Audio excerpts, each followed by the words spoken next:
my friends, welcome back to another episode. My name is Manny in case you're new here, or welcome back.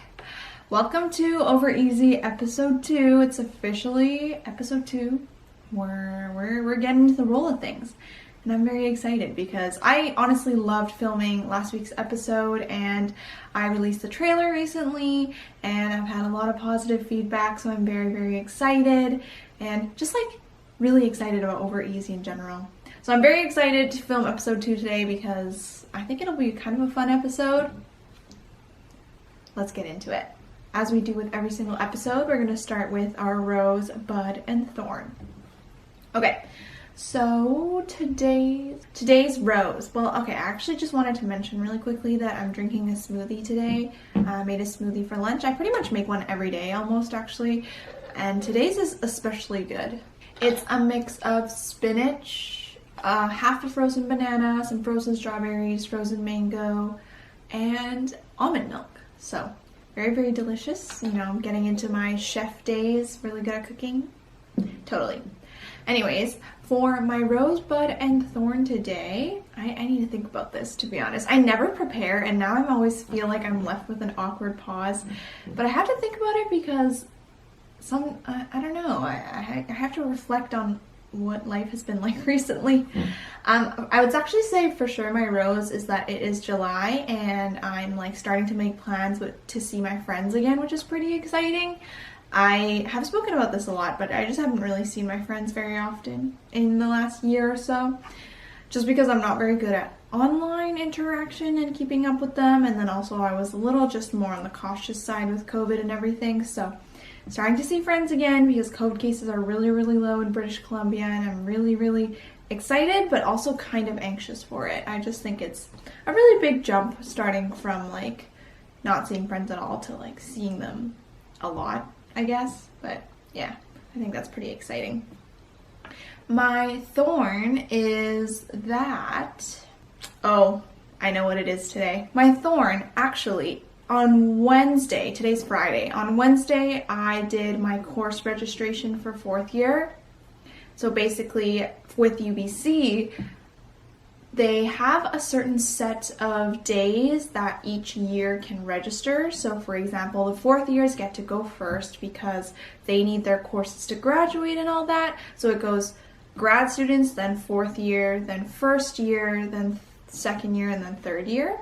So this year, 4th year, I'm going into 4th year right now, so obviously I got the earliest days, but I actually got the 2nd registration day. There are 2 days to register, and it's based on your grades, so the best grades obviously get to register first, and then it keeps going by lower and lower grades. So I got the 2nd day registration this year, which is not too bad. I mean, with COVID, I definitely didn't do the best with my grades, and that's totally fine, but I'm really sad because I couldn't get American Sign Language 100. That was one of the courses I was really excited to take. I'm still going to just keep refreshing the course in case someone drops out, but that was going to be one of my electives this year, but I couldn't get into it because it filled up on the first day. There's only 2 classes of it, and each class only has 30 seats, so there's only 60 seats available for the entire undergrad, which doesn't even make sense, but it sucks, but I'm going to keep trying to get into that class because I really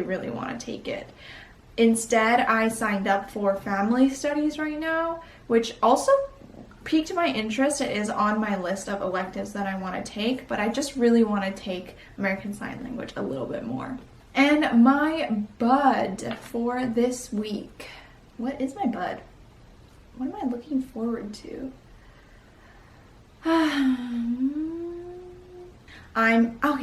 I guess I'm looking forward to the first episode of Over Easy releasing on Monday. Obviously, when you guys hear this, it'll have been out already, but as of right now when I'm filming, the first episode is supposed to go live on Monday, and I'm just really excited for it to go live.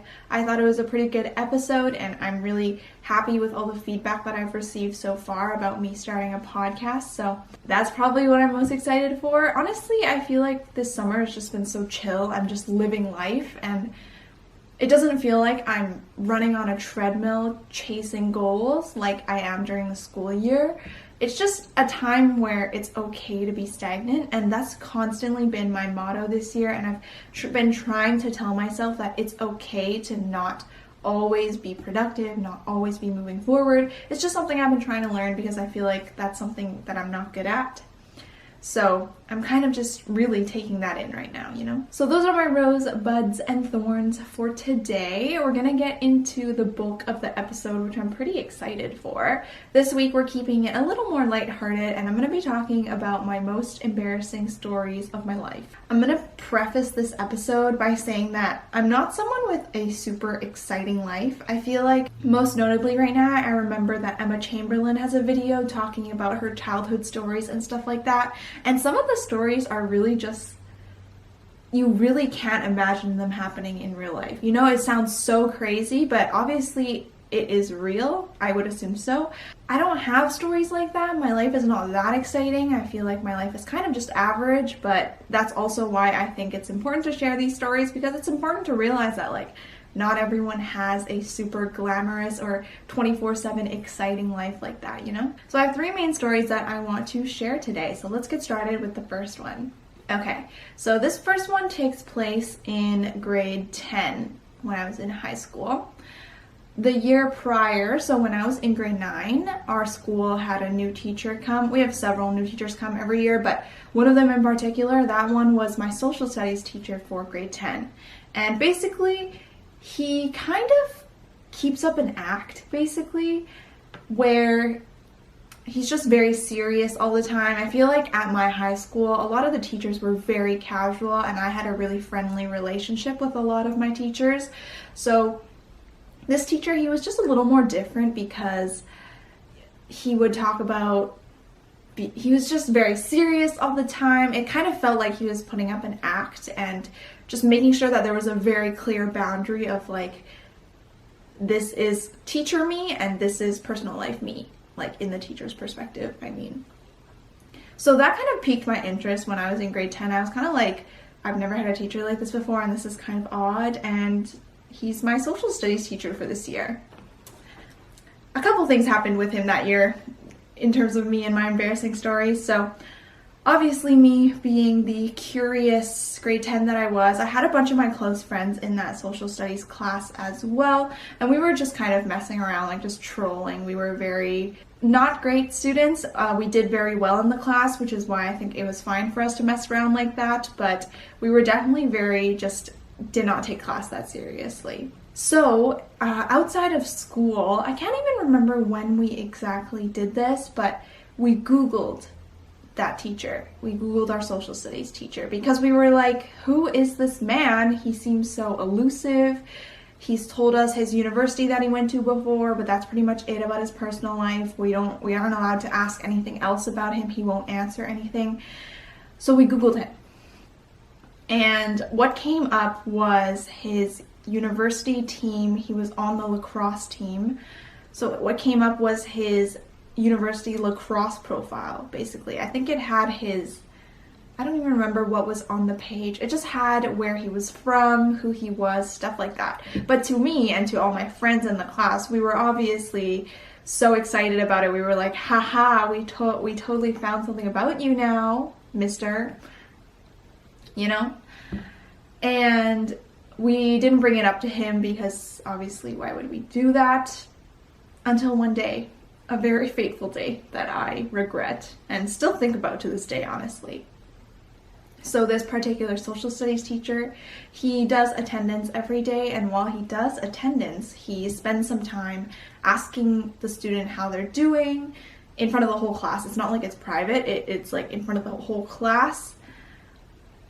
It's kind of odd if I explain it now, but basically if I were the teacher, I'd be saying something like, Manny, how are you? How was your weekend? Any plans for this week? Something like that. It was very repetitive. It was like the same thing every single class and also to every single person. So that was all part of his act. It's what made him so weird and odd to me at first because I never had a teacher like that. But anyways, this one day, I think it was literally the day that we Googled him, or the day after, I think, I could not stop giggling because I thought it was so hilarious that I found my teacher on Google and I found his profile and everything. So obviously the teacher asked, he was like, "Why are you giggling?" And I was like, "Ha ha ha ha hee hee." And he's like, "Hello?" And I'm like, "Have you ever Googled yourself?" And then I thought it was hilarious at the time. I was laughing so much, but then my teacher literally popped off.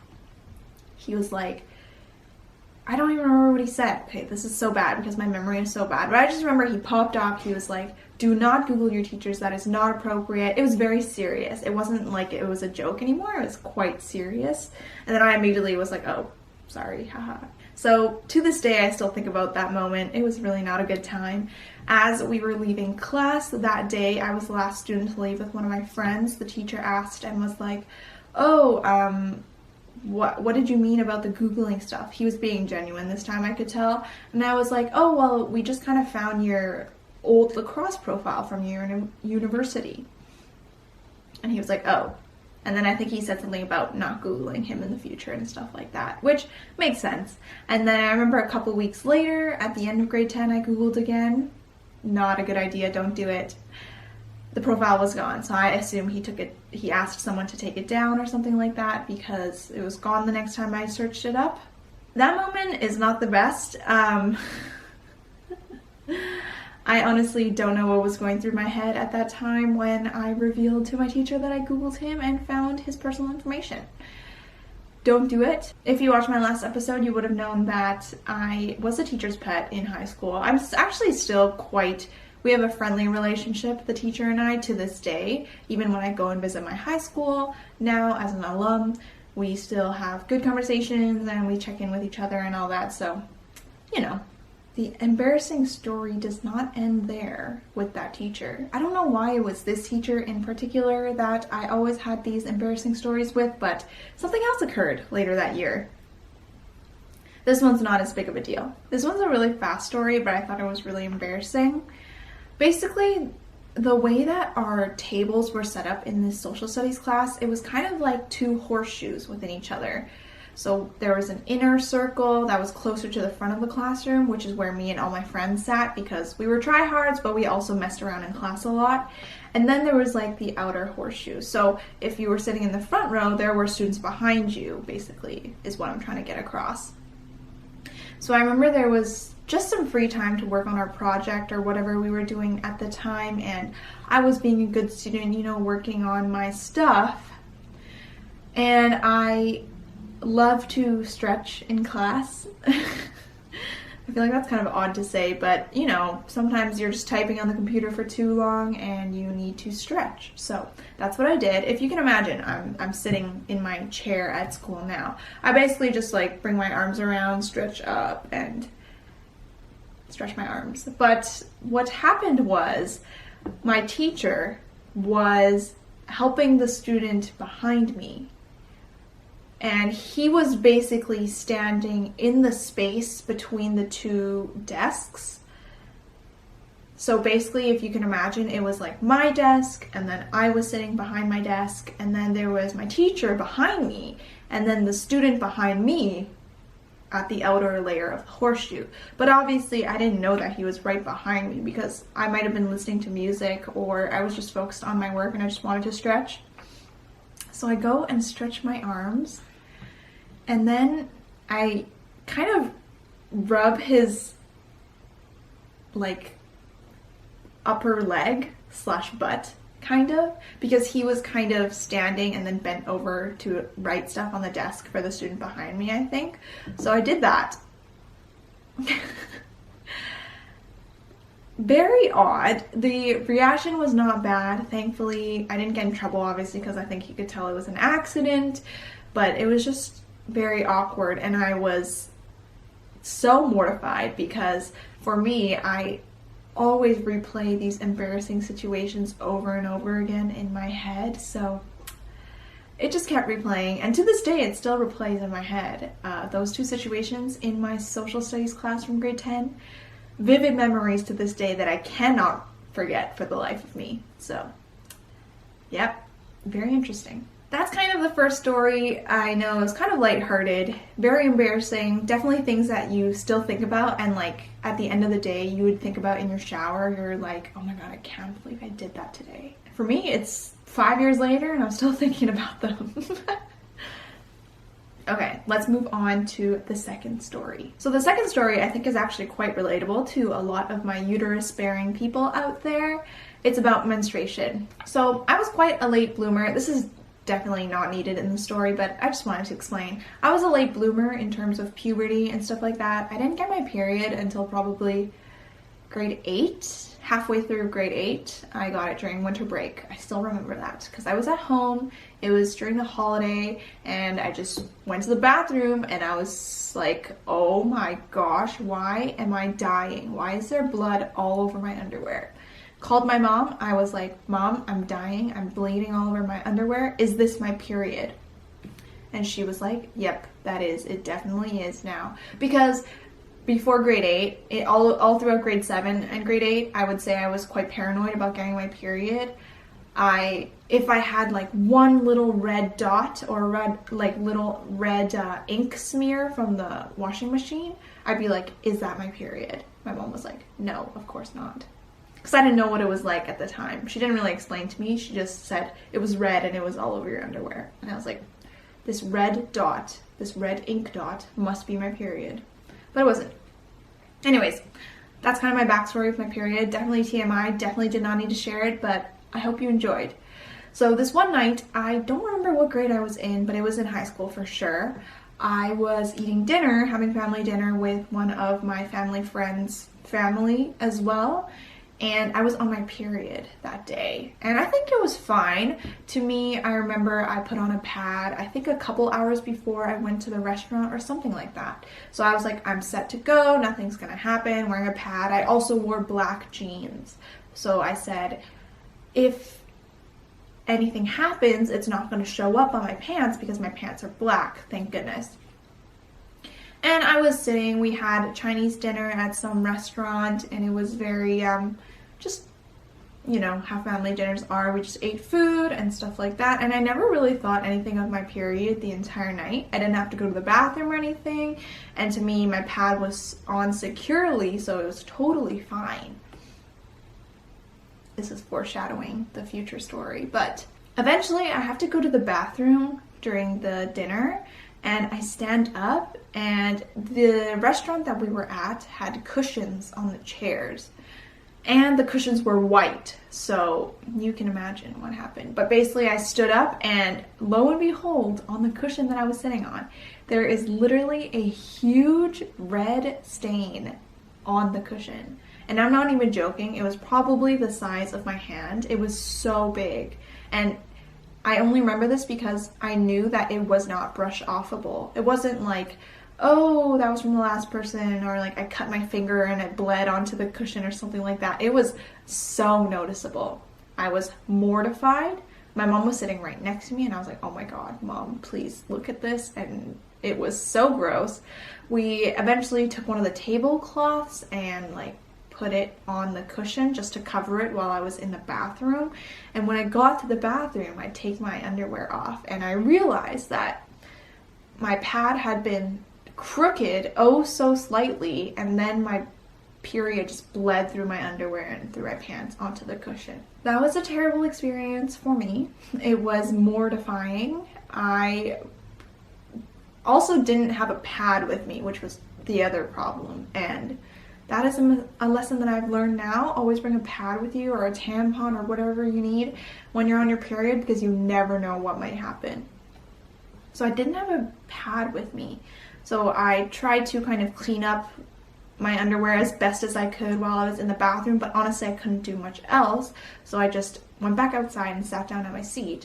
And I asked my mom, oh, do you have a pad with you? Because I really need to change my pad. My pad was overflowing.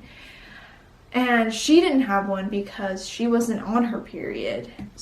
My friend didn't have one because she wasn't on her period, and I was kind of like, oh shoot, like if this continues, I'm gonna bleed all over the cushion, and the cushion is gonna be red by the time I leave, and no one will have known it was white before. Eventually, we had to ask one of the restaurant waitresses for a pad. She said that there were some in the under the sink of the bathroom, so that's what I did. I changed my pad then, and after that it was fine, but we had to also tell her that I left a huge stain on top of the cushion. She said, oh, it's fine, we'll just put it in the washing machine and stuff like that, but high school me was so embarrassed about this that I could not forget about it. And to this day, I still have fears about leaving period stains in public because of this situation. I hope that wasn't relatable, to be honest, because I don't want you guys to go through something like that, and it is kind of gross, but if you have been through something like that, just know that you're not alone, because I have also been through something like that, and it is not a good time at all. My third and last story for this episode also occurred in high school, but now I was in grade 10. So in my last episode, when I talked about my life, I talked about how I was part of the executive student team in grade 12, and that actually involved a lot of responsibilities, a lot of random stuff, but one of them involved speaking over the PA system, because every day in the morning when school started, we would announce the daily notices or the daily announcements over the PA system. So for example, if there was an announcement like, oh, a club is canceled today after school, or we have to make an announcement like, come to the social studies room to get free snacks after school today, stuff like that, just wholesome high school announcements, we would read that out loud in the morning as part of the daily notices over the PA system so that the entire school could hear. So we signed up for these responsibilities weeks at a time, so I was doing it for 1 week, obviously, and with that responsibility, you had to show up to the principal's office 5 minutes before school started so that you could read the daily notices, because they started 3 minutes before class started and then would end until class started, if that makes sense. Whatever, it doesn't really matter. Basically what happened was you have to show up to school a little bit early and just be at the office. So one day I forgot kind of that I was doing the notices, so I already showed up to my first block class. It was French class, I remember.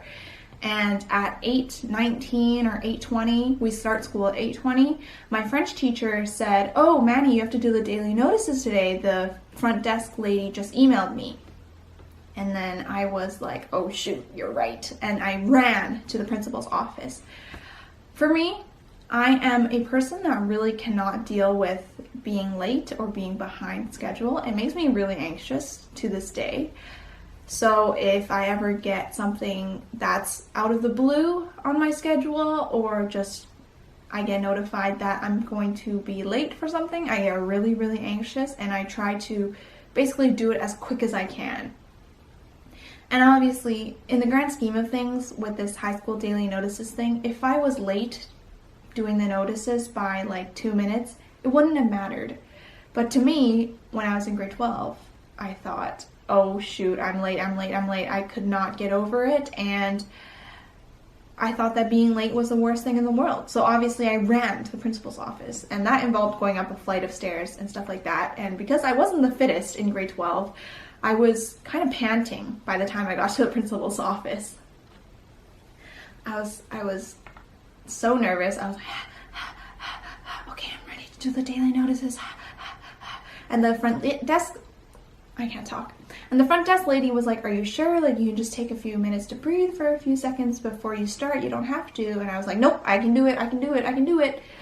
I just took one deep breath, and then I pressed the little phone thing and started talking on the daily notices. This is to the entire school, by the way. I was not ready. I was very out of breath, and you could definitely tell while I was doing the daily notices. I was like, okay, let's do a live reenactment. Today at lunch there will be, so it's cooking club in room 115. This is going to be our last meeting of the year. The entire time. I cannot even explain how embarrassed I am to this day. And because I was in grade 12, you know, a lot of people knew who I was in my high school, and obviously the girls in my grade knew who I was. A lot of people knew that it was me doing the daily notices because they could recognize my voice. So I got a lot of comments about it throughout the day. And then when I went back to French class, right after I finished doing the daily notices, my French teacher laughed at me, which is fine. It wasn't in a mean way. It was kind of in a lighthearted way, like, haha, you're so funny and silly. Why did you do that? Why didn't you just wait to breathe? Don't know. Please just breathe. That's my lesson for you guys. But yeah, that was definitely an experience for sure. That is also one of the most embarrassing things that I've done that I still relive to this day. And now I kind of get self-conscious when I breathe too much when I'm doing this podcast because it kind of gives me flashbacks to that moment. Ahaha. See, so my stories aren't that embarrassing that I feel mortified and have to move away to a new city, but I feel like they're embarrassing enough that you guys definitely feel embarrassed with me and can relate to these kind of relatable, embarrassing moments. So I hope you enjoyed that. Those are kind of the bulk of the embarrassing stories that I wanted to bring up today because I don't have a ton in my life that are, that notable. Obviously, I do a lot of embarrassing things on the daily, but I feel like only some are noteworthy enough to bring up in a podcast, So for the rest of this episode, I decided I'm going to do some Would You Rathers, but embarrassing edition. Let's start off with a spicy one. Would you rather send nudes to a stranger or to your parents? I've been thinking about this one for a while, and I actually can't really decide. I feel like, yes, it is very embarrassing to send nudes to your parents, but also I don't trust having a stranger have my nudes. So actually I think that I would send my parents my nudes and kind of play it off as like, oh, do you see this mole on my back? On my stomach? Whatever. Does it look weird? And kind of play it off like that because I feel like that's definitely moldable. It's definitely embarrassing still to this, like, for sure.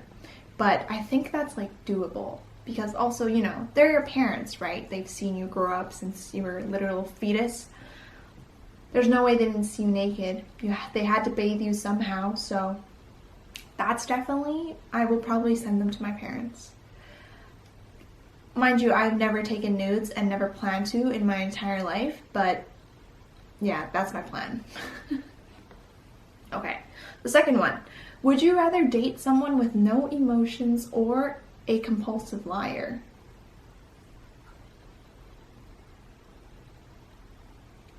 I think I would date someone with no emotions because I don't think I could deal with the uncertainty of a compulsive liar. Someone with no emotions, I think at least they can say things that kind of indicate emotions. Like if they can't act it out and be, oh, I'm so excited, at least they can say, oh, I'm so happy for you in a monotone voice, because at least then I would know the words and know what they're feeling that way, kind of. It's hard to say, but I think no emotions. I would go with that one.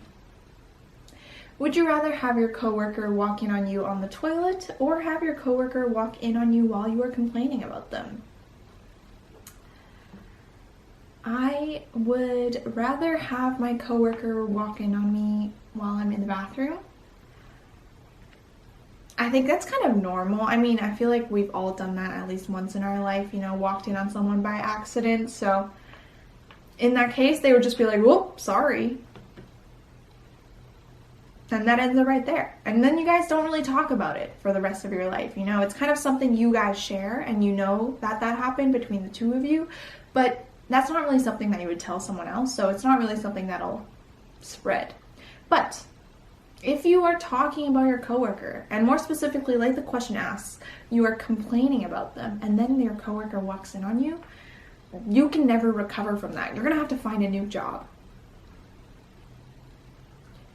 Because how can you? I mean, I guess if you complain about them and then they hear about it, they can improve on the way that they do their job.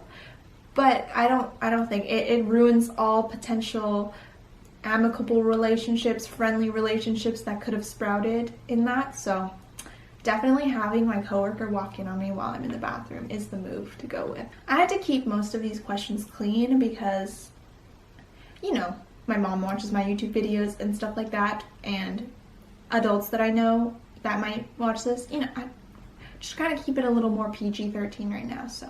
Okay, the next one. Would you rather accidentally call your boss mom or hug your friend from behind only to realize it's a complete stranger? I would definitely call my boss mom because, at least for me, my boss, I've been working for a very long time at the same place, so I feel like my relationship with my boss is better than most. It's not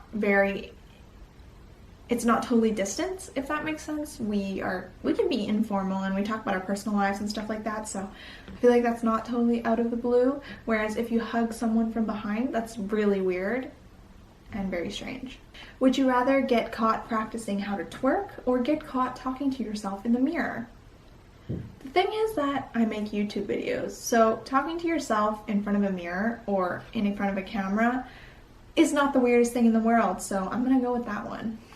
Would you rather accidentally like your crush's Instagram photo from 36 weeks ago or accidentally write your crush's name as your Facebook status? I'm gonna assume that I don't have a boyfriend when I answer this question. I'm gonna kind of channel my high school self because this is something I was really concerned about while I was in high school. And I would probably write my crush's name as a Facebook status, assuming that I can't delete it. I'm gonna keep this spicy, you know? I'm not gonna just delete it 5 seconds after.